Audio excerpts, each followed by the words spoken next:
Hello everyone. तो अब हम अपना second application of dimension analysis आज की क्लास में देखेंगे और वो हमारा क्या रहेगा, to check consistency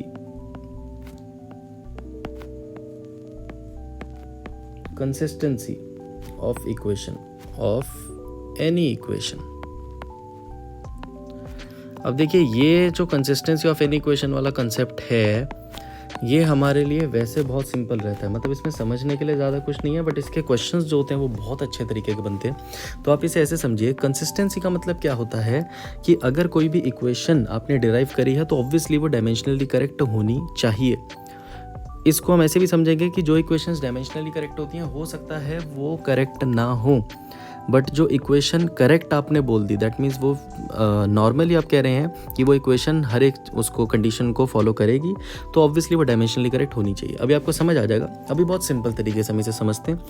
for example, अगर मैं आपके सामने इक्वेशन ऑफ मोशन लिखता हूँ v = u + at, तो आप इसे ऐसे समझिए, अगर आप कहना चाहते हैं to prove that this equation is consistent, हमें प्रूव करना है कि ये जो इक्वेशन है ये कंसिस्टेंट है, तो आप इसे कैसे प्रूव करेंगे कि अगर आपके LHS की इस पूरे RHS के जो आपकी डायमेंशन है, अगर वो बराबर आ गई, तो आप कहेंगे कि जो इक्वेशन है वो डायमेंशनली कंसिस्टेंट है। कंसिस्टेंट होने का मतलब क्या होगा कि जो इक्वेशन है वो फॉलो कर रही है डायमेंशंस को। और इसके पीछे का लॉजिक भी बिल्कुल सिंपल है।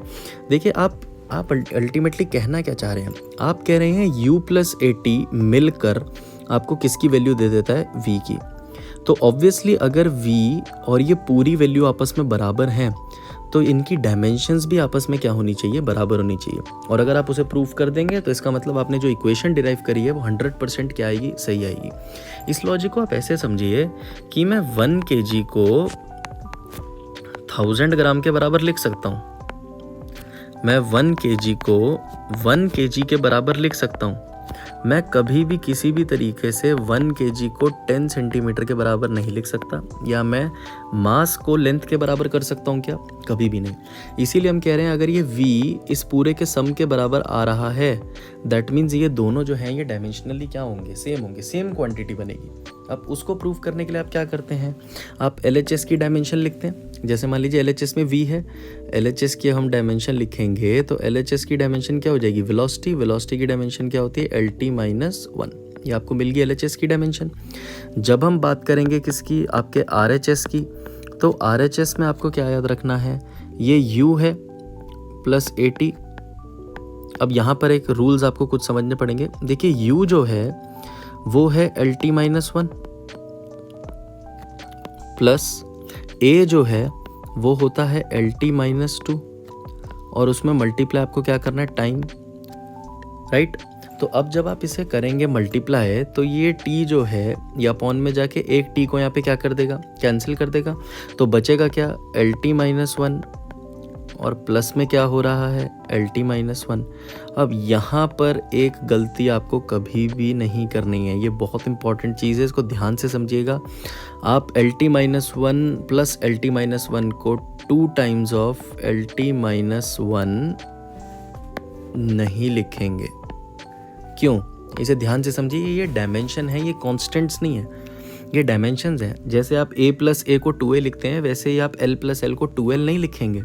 समझिए, इसे ऐसे समझिए, अगर मैं आपके सामने कहता हूँ आपको 2 सेंटीमीटर में 5 सेंटीमीटर ऐड करना है, बताइए क्या आएगा? 7 सेंटीमीटर, राइट। अब इसे मैं आपसे पूछता हूँ, जरा डायमेंशंस लिखिए। इसकी डायमेंशन लिखिए 2 सेंटीमीटर की, आप कहेंगे सर ये लेंथ है तो इसकी डायमेंशन l होगी। मैं आपसे कह रहा हूँ 5 सेंटीमीटर की डायमेंशन लिखिए, आप कहेंगे सर ये भी लेंथ है तो इसकी डायमेंशन भी l होगी। ठीक है। मैं आपसे कहूँगा ये 7 सेंटीमीटर की डायमेंशन लिखो, आप कहोगे सर ये भी लेंथ है तो इसकी भी डायमेंशन क्या होगी? l होगी। तो आपको ये प्रिंसिपल याद रखना है, l + l बराबर आता है l के, ना कि 2l के। ये चीज़ बहुत इंपॉर्टेंट है। ऐसे ही l - l भी बराबर आएगा किसके? l के। इसको माइनस करके आपको 0 नहीं लिख देना है। क्यों? अगर मान लीजिए मैं आपसे कहूँ 5 सेंटीमीटर में से 2 सेंटीमीटर माइनस करिए, आप कहेंगे सर 3 सेंटीमीटर। मैं कहूँगा डायमेंशन लिख के बताइए। आप 3 सेंटीमीटर की डायमेंशन भी एल लिखेंगे, 5 की डायमेंशन भी एल लिखेंगे और 2 की डायमेंशन भी एल लिखेंगे। तो लेंथ में से लेंथ को माइनस करते हैं तो भी लेंथ आती है, लेंथ में लेंथ को ऐड करते हैं तो भी लेंथ आती है। ऐसे ही एक बहुत इंपॉर्टेंट प्रिंसिपल आपका, आप कभी भी एल प्लस टी नहीं लिख सकते। क्यों नहीं लिख सकते? क्योंकि लेंथ में कभी टाइम ऐड नहीं हो सकता। ये चीज़ आपके लिए इंपॉर्टेंट है, इसको थोड़ा ध्यान से देख के रखिएगा। अब इसी प्रिंसिपल के बेसिस पर हम क्या कर सकते हैं, हम ये मान सकते हैं कि ये जो आपकी value I L T minus one plus L T minus one ultimately किसके बराबर आएगा? एल टी माइनस वन के ही बराबर आएगा। तो आपका एल एच एस और आपका आर एच एस बराबर हो गए। That means the equation is dimensionally correct. अब देखिए, मैंने आपको एक स्टेटमेंट बोली थी कि जो इक्वेशंस डायमेंशनली करेक्ट होती हैं ज़रूरी नहीं कि वो इक्वेशन असली में भी करेक्ट हो। जैसे कि अगर मैं आपके सामने लिखता हूँ s equals to u t plus half a t square. अब देखिए, अगर मैं दोनों जगह अगर डायमेंशन लिखूँ तो s जो है वो डिस्टेंस है, इसकी डायमेंशन आप क्या लिखेंगे? l। u जो है वो आपकी वेलोसिटी है, इसकी डायमेंशन क्या लिखेंगे? L T minus one into time plus half की कोई डायमेंशन नहीं होती, दिस इज कांस्टेंट, ये नंबर है। तो इसके लिए आप क्या लिखेंगे? एक्सेलरेशन। एक्सेलरेशन की आप डायमेंशन क्या लिखेंगे? एल टी माइनस टू और इनटू में क्या हो रहा है? T square. तो आप इसे क्या लिख देंगे? T square. अब आप देखिए ज़रा, टी स्क्वायर से ये कैंसिल, इस टी से ये कैंसिल, एल प्लस एल बचा और एल प्लस एल किसके बराबर आता है? एल के। तो एल एच एस बराबर आ जाएगी आपकी किसके? आर एच एस के। ये तो प्रूफ हो गया। बट अब एक बात बताइए, अगर इस ही इक्वेशन को, ये जो आपने यहाँ पर इक्वेशन बनाई है, इसी इक्वेशन को अगर मैं ऐसे भी आपके सामने फ्रेम कर देता, s equals to u t plus a t square, तो डायमेंशनली तो आप इसको भी करेक्ट बोल देते, क्योंकि हाफ का तो कहीं पे फ़र्क पड़ा ही नहीं। हाफ हो या हाफ ना हो, उससे कोई फ़र्क पड़ा इक्वेशन पे? नहीं।